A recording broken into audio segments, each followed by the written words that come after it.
मेरे प्यारे दोस्तों, आप सभी का स्वागत है हमारे चैनल में। आशा करती हूँ आप सब अच्छे होंगे, हम दोनों भी बहुत मस्त हैं। आप लोगों का बहुत कमेंट आ रहा था कि जॉइनिंग में कौन कैसा मेडिकल होगा, क्या उसमें भी डिस्क्वालीफाई हो जाएगा, उस टाइम ट्रेनिंग टाइम में मेडिकल के मतलब होने के क्या-क्या प्रोसेस हैं, है ना? और उसमें क्या कुछ दिक्कत निकला तो डिस्क्वालीफाई होने के चांसेस हैं या नहीं? तो ये सबसे ज़्यादा अभी तक का कमेंट है। तो चलिए बढ़ते हैं आगे और इस बारे में जानते हैं कि आपका मेडिकल कैसा होगा। राधे राधे साथियों। आप लोग के यही सवाल आ रहे थे बार बार कि भैया बता दो कि ज्वाइनिंग टाइम में आपका मेडिकल कैसे हुआ था, है ना, और हमारा मेडिकल कैसे होगा, क्या उसमें अगर कोई प्रॉब्लम निकलती है तो क्या आपको बाहर कर दिया जाएगा। तो चलिए उसी टॉपिक पर बात करते हैं। तो अंत तक बने रहिएगा, पूरा लास्ट तक वीडियो देखिएगा और पसंद आए तो ज़्यादा से ज़्यादा शेयर कीजिएगा, ठीक है। तो देखिए, जब हम एसएससी जीडी के थ्रू सीआईएसएफ में ज्वाइनिंग करने गए थे तो हमारा ज्वाइनिंग हुआ था आरटीसी बड़वा में, ठीक है। ज्वाइनिंग लेटर में आप लोग ने देखा ही होगा। तो मेरा जो ट्रेनिंग सेंटर था आरटीसी बड़वा था। तो हमारा वहाँ पर मेडिकल कैसे हुआ था उसी टॉपिक पर बात करते हैं, ठीक है।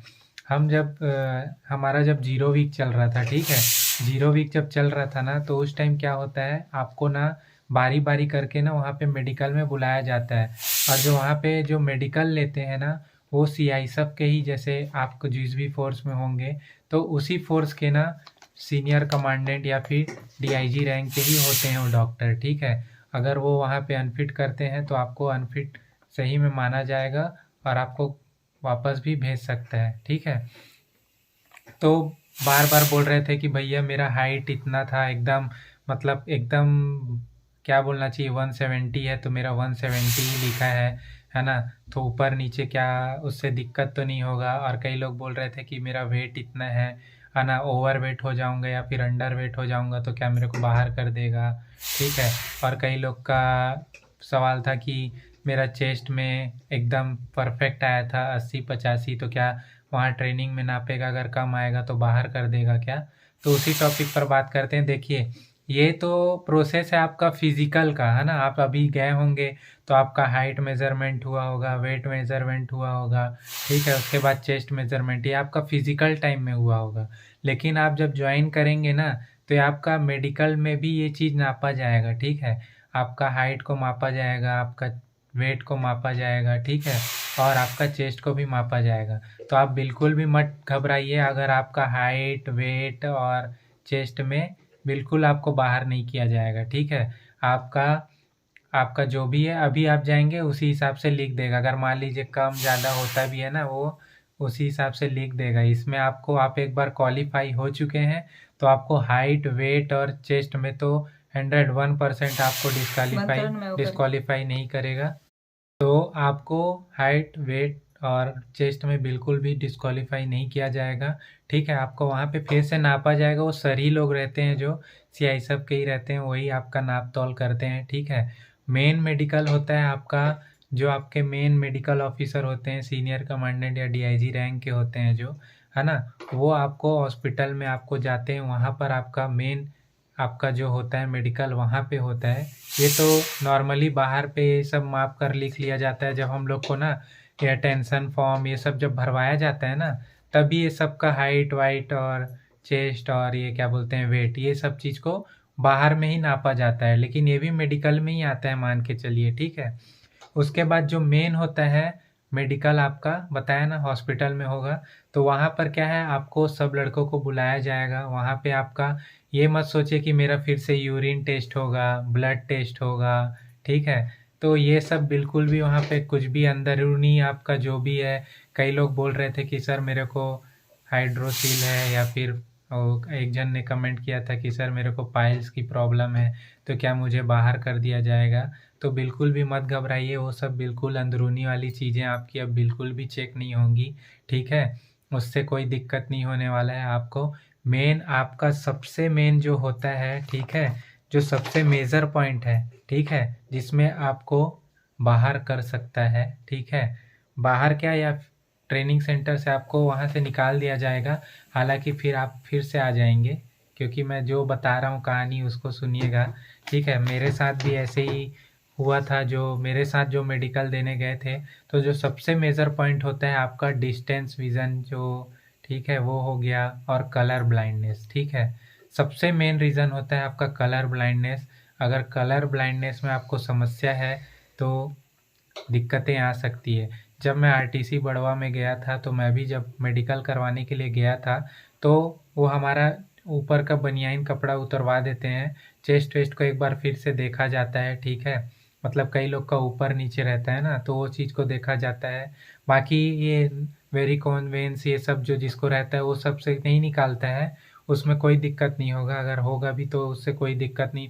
नॉक नी वॉक नी कुछ भी चेक नहीं हुआ जा करते हैं वहाँ पे।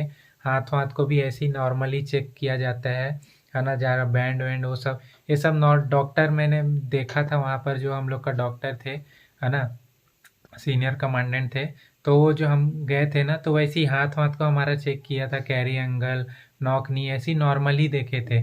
सबसे मेन होता है एक उनके पास एक बुक रहती है कलर ब्लाइंडनेस वाली, डिस्टेंस विजन भी रहता है, डिस्टेंस विजन में भी आपको वहाँ पे पढ़वाया जाता है, ठीक है। उसमें भी उतना कोई समस्या नहीं है। सबसे मेन होता है वहाँ पे एक बुक रहती है, उसमें अंक लिखे रहते हैं, ठीक है। उसमें रास्ता वाला रहता है, रास्ता बना रहता है कि देखो ये रास्ता कैसे कैसे जा रहा है, उसमें पेंसिल रख कर पूछते हैं।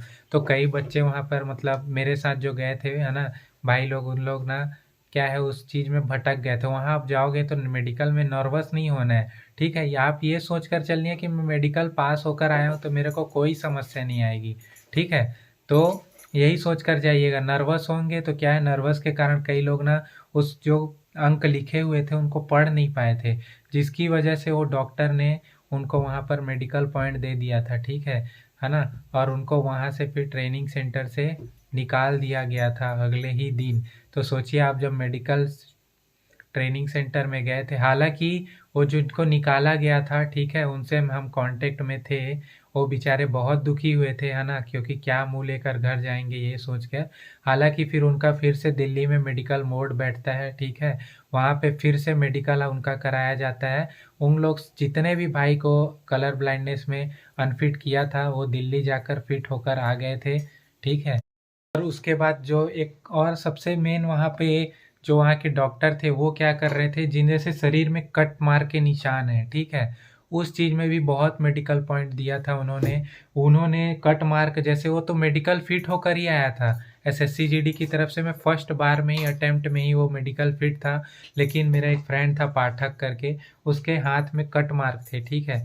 तो उससे मतलब पूछा गया ये क्या चीज़ का है, तो उसने बोला कि सर ये मेरे को चोट लगी थी, है ना। तो वहाँ पे ये सब बताना नहीं है उसने, लेकिन उसमें क्या कर दिया था, उस डॉक्टर ने उसको सुसाइड अटेम्प्ट करके उसको बाहर कर दिया था, ठीक है, कि इसका मतलब मेंटल स्थिति ठीक नहीं है, इसने सुसाइड करने की कोशिश की है ना, जिसकी वजह से उसको डॉक्टर ने वहाँ पे मेडिकल अनफिट कर दिया था, ठीक है। तो जो भी कट मार्क रहते हैं ना, तो वहाँ पे डॉक्टर अगर पूछता है तो बोलिएगा वो चोट लगा था, मेरा ऐसा कुछ नहीं था, ठीक है। ठीक है, वो डॉक्टर उससे पूछा था कि ये क्या चीज़ किया है तूने, सही सही बता ये क्या चीज़ का कट मार्क है। तो उसने बोला था कि सर मेरा लड़की चक्कर था जिसकी वजह से मैंने ये काटा था। सच बता दिया। सच बता दिया, ठीक है, जिसकी वजह से उसको सुसाइड अटेम्प्ट का वो दे दिया था। तो उसको फिर, हालांकि वो दिल्ली में गया, दिल्ली में फिर से मेडिकल बोर्ड बैठता है, वहाँ पे फिर से जांच, वहाँ में मनोविज्ञान जो होता है उन लोग बैठते हैं वहाँ पे, मनोवैज्ञानिक लोग। तो उसको वहाँ पे उन्होंने फिट कर दिया था, ठीक है। तो हालांकि मेरे हिसाब से जिन बंदों को भी अनफिट किया गया था, तो वो फिर से मेडिकल फिट होकर दिल्ली से आ गए थे, ठीक है। तो हालांकि उनका क्या है ना, भले उनका लेट हुआ ज्वाइनिंग, फिर से उन लोग बाद में आए, हमारा मिड टर्म चल रहा था, है ना, मिड टर्म ब्रेक मिला था, तो उनको फिर से वहाँ ज्वाइनिंग के लिए बुलाया गया था। लगभग 6-7 महीने बीत गए थे, तब उनको फिर से बुलाया गया था ट्रेनिंग सेंटर, है ना। विथ हेल्ड वाले जो कैंडिडेट्स थे उनके साथ ही उनको फिर मिलाया गया, फिर उनका ट्रेनिंग चालू किया गया था, ठीक है, वो भी नेक्स्ट बैच वालों के साथ। तो आपको पता ही चल गया होगा कैसे कैसे मेडिकल होता है। ज़्यादा घबराइएगा नहीं। सबसे मेन होता है, सबसे मेन है आँख का, वो भी बता दिया कलर ब्लाइंडनेस, उसके अलावा आपका एकदम मत सोचिए कि आपका भी जैसा मेडिकल हुआ है एसएससी जीडी में तो फिर से क्या वैसे ही किया जाएगा, इतना समय नहीं रहता है। ठीक है, 0 वीक में ही आपका फॉर्म जब भरवाया जाता है उसी टाइम में ही आपका सब चीज़, आपका मेडिकल भी करना है, 0 वीक में आपका फिर फॉर्म भी सब भरवा कर उसको सब जमा करना है। तो इतना संभव नहीं होता है कि फिर से आपका शुरू से लेकर फिर से मेडिकल किया जाए। ठीक है, अंदरूनी वाला तो आपका बिल्कुल भी कुछ भी मेडिकल नहीं होगा, बताया बस कलर ब्लाइंडनेस। ठीक है, तो इसी चीज़ पर थोड़ा ध्यान दीजिएगा भाई, जिनका भी दिक्कत होगा कलर ब्लाइंडनेस में तो वहाँ नर्वस मत होइएगा। कई भाई लोग का नर्वस के कारण भी उस वहाँ पे पढ़ नहीं पाते हैं, तो वो चीज़ों पर बचना। ठीक है, बाकी मैंने बता दिया है ना कैसे क्या मेडिकल होगा। तो आशा करता हूँ आप लोग ये वीडियो को ज़्यादा से ज़्यादा शेयर करेंगे और पसंद करेंगे। तो ठीक है दोस्तों, मिलते हैं नेक्स्ट ब्लॉग में और भी नए इंटरेस्टिंग टॉपिक के साथ। तो ठीक है, बाय बाय, राधे राधे। राधे राधे।